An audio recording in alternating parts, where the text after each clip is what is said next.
Ladies and gentlemen, welcome back. Boy, it's been a long time coming. So let's just get right into it. The first thing that we're going to do is I want to get you guys' reaction. When I say you guys is I'm talking to BigSexy and Ant Pooh. What up, what up? But this is fresh off the interwebs, the Drink Champs show with Noriega. Of course, very popular hip-hop based podcast. But this newest one is with Michael Eric Dyson. And during their show, they always do a thing where I forget what they call it, but they ask you questions where you have to choose between like this cultural thing and this cultural thing. And some of the times they'll normally ask some of the older guests, more seasoned guests, they'll say, hey, pick between Prince or Michael Jackson. And they do that with Eric Dyson. I'm not going to go into the story he tells about Michael, but it is a funny story that takes place in a bathroom. And I think OJ was in the bathroom. But he goes to talk about Prince. He's like, well, let me tell you how I know Prince. And I thought this was interesting. So I'm just going to go right into it. We'll get comments afterwards. It's probably going to just start randomly playing. Prince invited me, along with a couple others, to his palatial mansion of what do you call it? In Minneapolis, in Lake Minnetonka. Yeah, right. To the what's the Purple Palace? I mean, not the Purple Palace. Why am I? Don't irritate you when people be talking about Prince and they don't know what the fuck they be talking about. You just want to scream Paisley Park, nigga. Anyway, blocking. This is a senior moment. The famous place he has there in Minnesota. We'll come to it. Yeah. What did they call it? Yeah, please Google that because I don't want to look like a complete fool. Yeah. Thank you, man. And so he invites us, and we haven't Paisley Park. Yeah. So he has the. Is that what it's called? The one where we went. Okay. So we're having a little. He invites me because he sees me on TV, thinks I'm smart, talking stuff. He says, you defend gay people. I said, yeah. I mean, but you're a preacher. Now, he had just got converted, remember, to being a... 7 day? No, not 7 day. This is a business, and you ain't too far gone to see that yet. Yeah. When Michael Jackson left and he went in. Not Jehovah's Witness. He was Jehovah's Witness. Okay. And I'm thinking, Prince, you've been a patron saint for androgyny. And to myself, I didn't say this to him, but moving forward. But what I did say to him is that, yeah, because I believe God loves everybody. Either God created everybody or God ain't created nobody, sir. So I definitely believe so. We had a little argument there. Wow. And then I said, are you telling me that all the music you had before you were converted is the devil's music? And he basically said, yes. I said, I disagree with that. Right. I said, when you made Signs of the Times, I said, that's God speaking to you, sir. Right. So I disagree. But then out at an event with Tavis Smiley out in L.A., Prince is playing on stage and he says, I know Mr. Dyson can talk, but can he dance? Right. I said, son. So me and Cedric Entertainer got on stage and started a little dance party, and everybody else joined us. So, yeah, my Prince and Michael Jackson stories there, man. That's crazy. And hilarious. I love older black men. Signs of the times, huh? Well, you know how we do it. Y'all know what you mean. Same difference. But what do you guys think about now? One, let me say this. This is brand new, 2022. A brother like Michael Eric Dyson, which I have some respect. I have respect for that cat. I got some books here. Shout out to J.D. Washington. He sent me a number of Mr. Dyson's books. Mr. Dyson got to know how this could play though in today's world. When you especially speaking about one of our greats, one of our heroes. When you go ahead and say, well, yeah, he wanted to debate on the gate, no matter what side of the coin they fall on that, you got to know when you say some shit like that, some people could run with that and be like, oh, Prince was.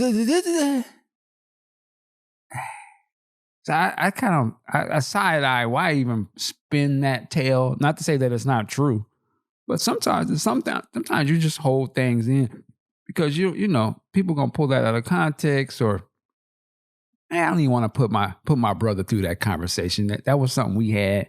Why I need to put that on black? You know, because a lot of times we'll have conversations, particularly about race and different things in house that we don't have at the job.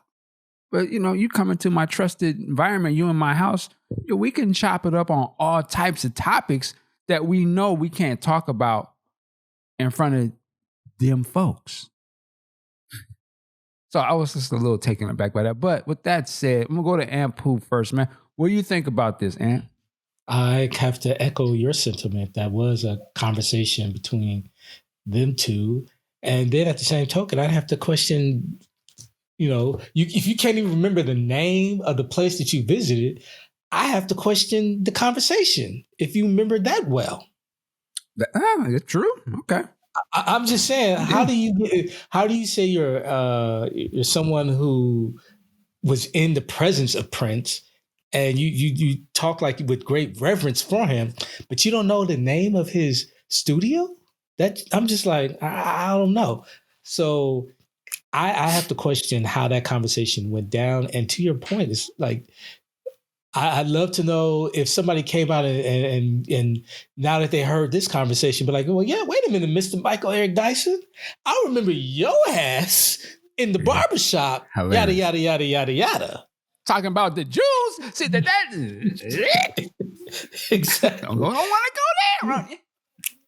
Now the thing is, I don't know, because first of all, I need to know the date, the year and date that he's claiming this took place, because everybody swear up and down he went to Jehovah's Witness and he just became just this hardcore conservative, anti everything, and you know, Kim calling his music the devil music.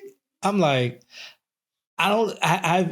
if somebody has the footage or the tape or the quote where Prince called his own music that he did before devil music, that'd be news to me. I know he's decided not to perform certain songs or to self-edit because of the evolution of himself and where he was at that point. But you know, to say that he called it devil music again. If you don't know the name of his house, yeah, and that could be Dyson's interpretation of the wording. Like it might not, maybe they didn't say devil, but he might have been like, yo, it ain't of God, or, you know, it's not about the message I'm trying to present. I could see, obviously Prince changed a lot, well, not a lot, but he changed certain songs around because of his religious beliefs at that time. So that's not out of the picture to me. Like he might think that, yeah, some of these other songs ain't worthy of, you know, who I am today and the ideals and morals that I'm presenting. I can see him saying that. Whether or not he said the word devil, I don't know about that, but yeah, I mean, it's interesting story. To be clear, I personally don't doubt these stories. I just question putting them out there, particularly the gay stuff. Like, but again, when I look at where Prince grew up, his age, and certain things, I wouldn't necessarily, that doesn't surprise me. I'm just surprised that you're bringing this out at this time. And I'm curious if this will gain sort of any sort of thing. I guess we're talking about it. Well, I mean, to me, like, I don't know, again, I like to know when he's placing this, but I'm saying this is somebody who had LGBTQ people in his band. This is someone who presented himself as androgynous, who played with themes of sexuality, which is what Dyson's bringing up, right? So I'm saying, I mean, Dyson's actually arguing this to Prince. Yeah. So I need to know more from than his words, especially after. I mean, at this point, had Dyson had a couple of drinks or two? I don't know. I don't know if there's a drinking in Paisley Park, but no. I mean, on the show. Oh, you know, I have no idea. I was right. Well, alcohol can have you doing all kind of stuff, right? Bring the truth out. It can make you start talking crazy. Not necessarily lying, but it could make you loosen you up to saying shit you shouldn't be saying. And putting extras on it. What that show be doing. But, you know, at the end of the day, I'm caping because you caping because we caping for Prince, but Yeah, I mean, of course, you can doubt anything anybody says. Big Sexy, sir. You're a lawyer. Would you advise your clients to get out there and tiptoeing in these dangerous waters? Let's look at this as an entirety. First of all, Mr. Dyson, who is a noted academic and ordained minister, my first question is, why are you on Drink Champs getting liquored up talking? That's first. Oh, damn, I didn't even think about that part. Yeah. Second of all, how can you have such detail of a conversation yet not know where you are? I was at Prince's house. No, you at Paisley Park. And then you butcher the name of the biggest album, Thousands of Times. No, bullshit. I'm not saying the conversation didn't happen. I'm saying it didn't happen the way he's relating it, because he's full of shit. He has no credibility here, none. Eric Dyson has no credibility under this for this particular conversation. He doesn't.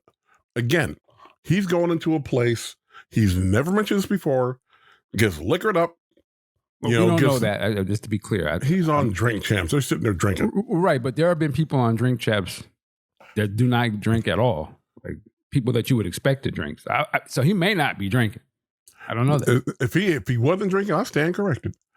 But again, that still doesn't negate the fact, dude, you don't know where you were, but you remember the details of a conversation? Fuck out of here. See, I'm going to play devil's advocate. There were people at Prince's house at his demise that didn't know where he was at. They were at either. So, I mean, it doesn't seem like that's out of the ordinary, right? Like, they're not fans like us. They knew him personally, but maybe they don't follow all the terminology, but they can tell you, I may not know who he was, but you can't doubt me that I'm at his house. He flew me out. That's what I'm saying. That's a different type of thing. Like, maybe they don't know the name of it. I could see how why would they know it? Like, they're not Prince fans like that. I'm just saying. We're getting hung up on them saying titles right, but they were with the man at his request. So I kind of gotta. But your powers of recollection are failing you. You capture the minute, but miss the major. Come on, man. Isn't that how the human brain works? I couldn't tell you. Well, I'm just saying. A lot of time, I know a lot of times I can tell you certain things about things I experienced, and other parts of it I would have no idea. Like, I can't remember where that was, but I remember this happened.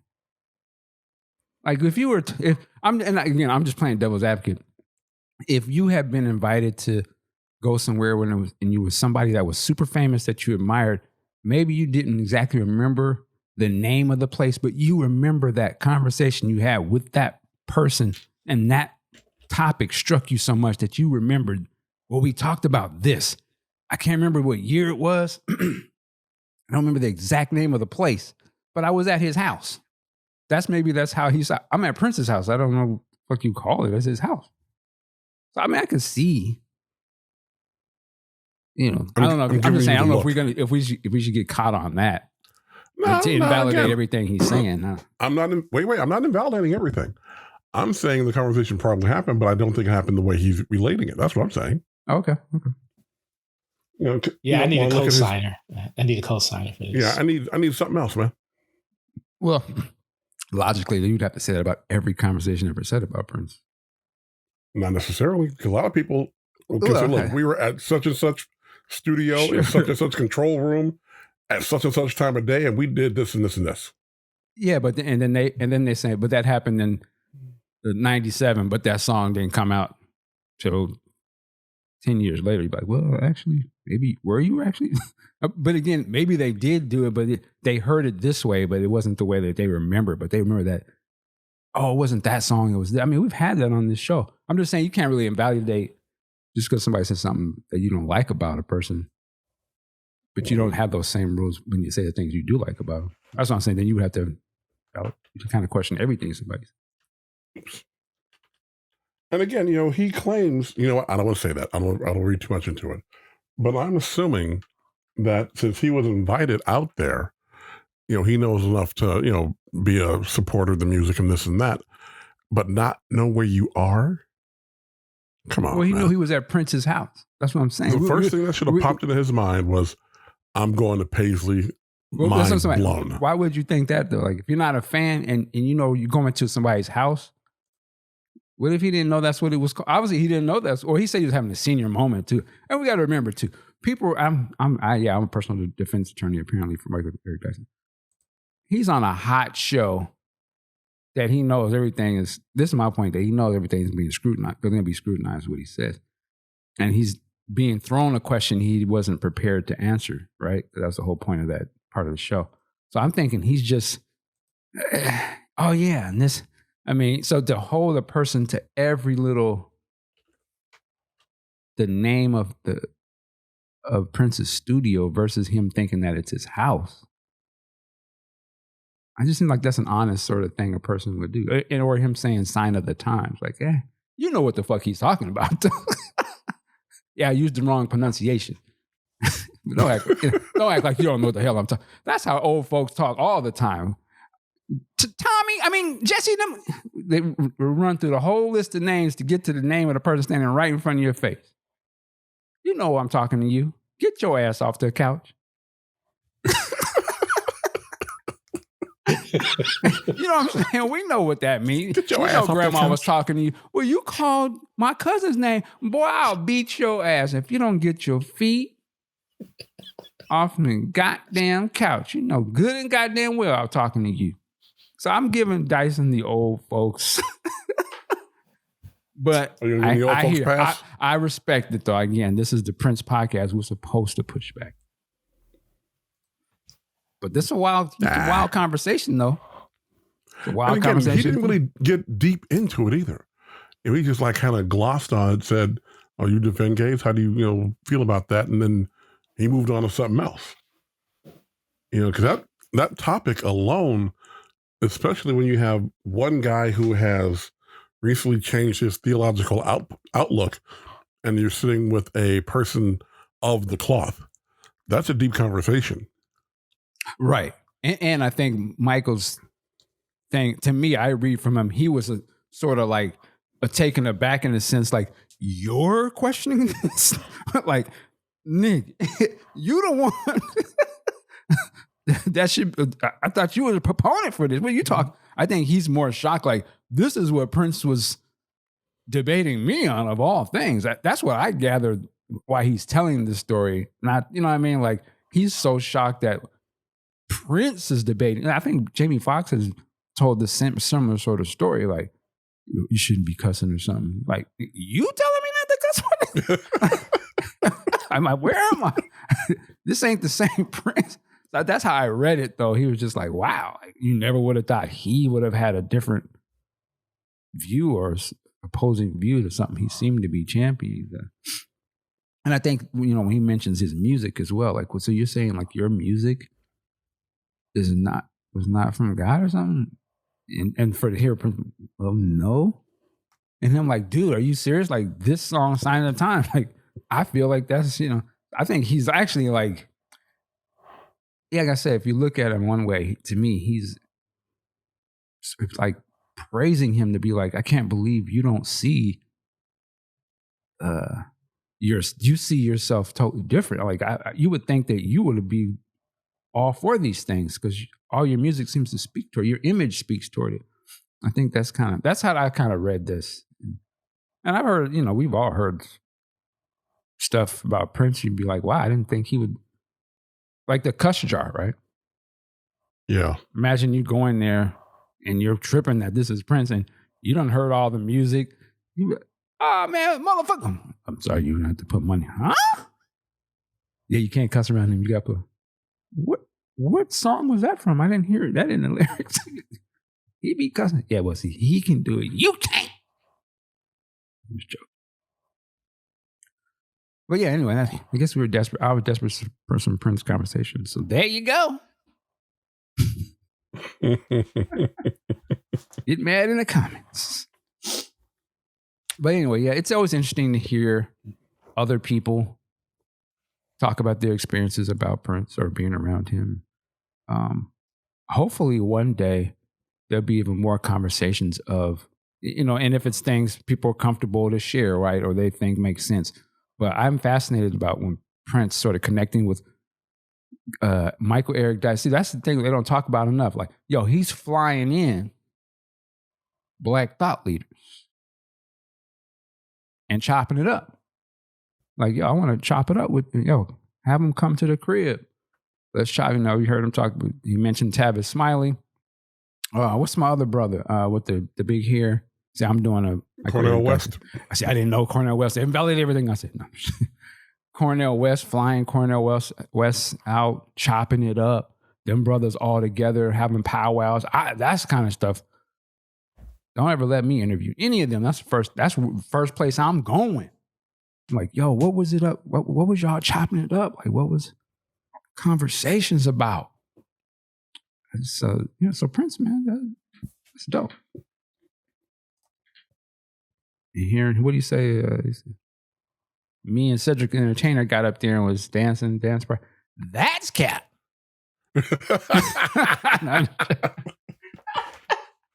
Nah, that would be hilarious to see. But anyway, any other Prince things y'all want to bring up before we switch gears? Yeah. Based on that subject, it would be interesting to see when the Kevin Smith, Kevin Smith footage comes out. We was talking about things, religious and theological nature. So we'll see. We'll get another look at another side of his personality that way. Right. And it was a couple weeks ago or a month ago, this sort of story came out that people working on the documentary for Prince, the Netflix documentary, reached out to Kevin Smith, I guess, to kind of go over that footage. Yeah. From the Rainbow Children. They have it. Yeah. So, and they were thinking they're going to probably use some of that because that's one of the rare times on camera you have Prince talking extensively. He's not on stage where he's speaking and talking about different things. So it'd be very interesting to see if they use that footage and sort of have that narrate parts of the documentary, or to show him just kind of walking in a room and get to talk in. Because, we've never seen that on screen. Yeah, it would be interesting. I think that's next year documentary is supposed to come out, I guess. Who knows? Hopefully they make up their own schedule over there. Right. Right. All right. Well, there you go. That's some Prince conversation. We'll cut that right there. If you want to continue to keep listening, check out the Work It Like a Job podcast. Just check out Podcast Juice on your favorite podcast platform.